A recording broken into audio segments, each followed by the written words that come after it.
Christopher, your question about SSI really resonated with me, so I wanted to provide a personal response. My sister is on this program in California. This is a girl that started off with learning disabilities, and she was just a little slower than others, but the social structures, gangs, different inner cities, they took advantage of this child's negligence, of her inaptitude to be able to accumulate information and make a decision for herself. There's a childhood test they do at an early age, and it basically determines if somebody is mentally disabled in certain regards. They say, hey, here's a cookie.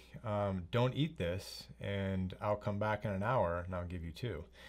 And there's two different groups of people. There's ones that understand delayed gratification. They understand that doing this, taking certain precautions with your life every single day, will allow you to have a greater quality of life.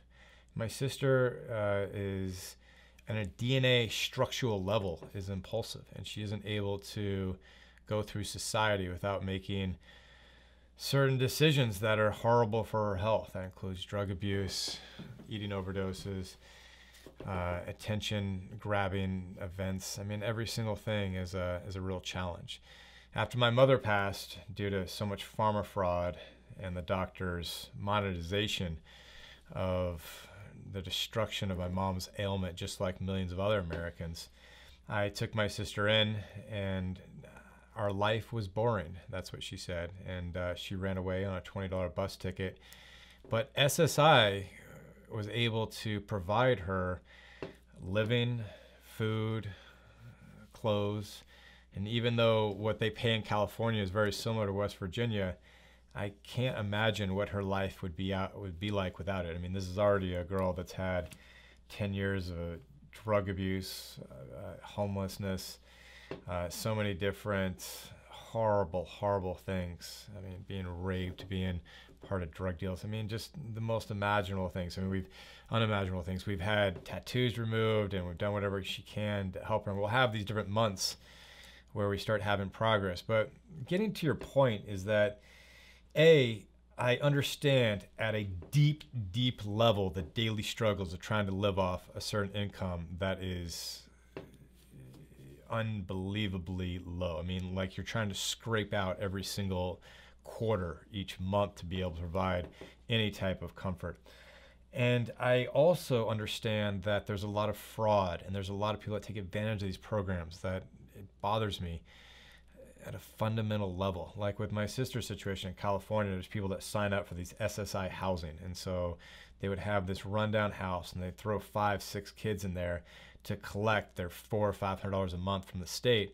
And so what my sister and others would do is they'd say, oh, I don't need a room, I'll just sleep on the couch, so that they take less of their SSI out, so they have more for drugs or anything else. And so the SSI program is not only about the monetary aspect, it also needs to be looked at in terms of support, rehabilitation, education, engagement. How do we get this person back into society? I hope that my sister one day can be a productive part of society, and we can help her in more ways than we currently are. But it's not only a matter of writing a check, it's also figuring out the right approach. And the rehabilitative standpoint is really our only chance. Some people in certain parts of their life will kind of turn it off and look so inner on their immediate needs and wants and desires. And others, over time, they start having a different perspective. Maybe they're reading more, maybe they're a little bit more objective, maybe they've had a life-changing event. And so in all states, I think we need federal programs to support our weakest. And when somebody is mentally disabled, like my sister and many people in SSI, they are the weakest part of our communities. But also look at so many different ones that are self-inflicted. And now look at the other side, ones that our government inflicts. Think about all the soldiers coming back with PTSD. We have 250,000 homeless people that are vets. They need support. So this isn't just an SSI or mentally disabled program. This is really helping and encouraging and rehabilitating the ones that are weakest from a mental standpoint. And I think there's mentorship. I think there's different programs, safe housing. I mean, this is the United States of America. We're talking about trillions of dollars This is just another example of how our government takes advantage of income inequality situations in the sense of taking services away from our vets, our homeless, the lowest economic class, the inner cities, the ones on SSI, trying to take that money, trying to privatize it, trying to remove it, just like Social Security, Medicaid, Medicare.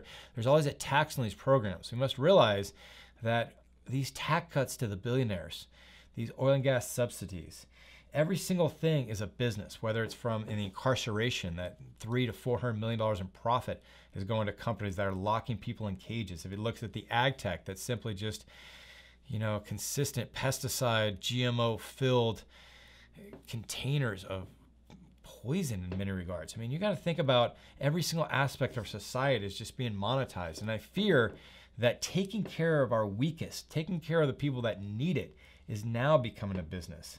So lots of changes are needed, but let's also look at the opportunity in the sense there's so many hardworking Americans that aren't earning a strong wage that want to help. I mean, you got to realize that America is a world. I mean, you look at the 350 million people that represent our country, hundreds of millions are good people, hardworking, that don't think about, how much money they're saving or they think about their bigger house or car. I mean, they're focused on their community, focused on allowing every person to feel safe and loved. And so if we can actually collaborate and look for the people's best interest instead of just having politicians go through this partisan garbage nonsense fights all day. I mean, if we're actually taking 20 hours a day and trillions of dollars and actually saying, hey, here's how we end homelessness, here's how we end poverty, here's how we allow every person that's mentally disabled to have some type of rehabilitation program. That's what's needed. So larger efforts, and I'm on the same page. Appreciate the time.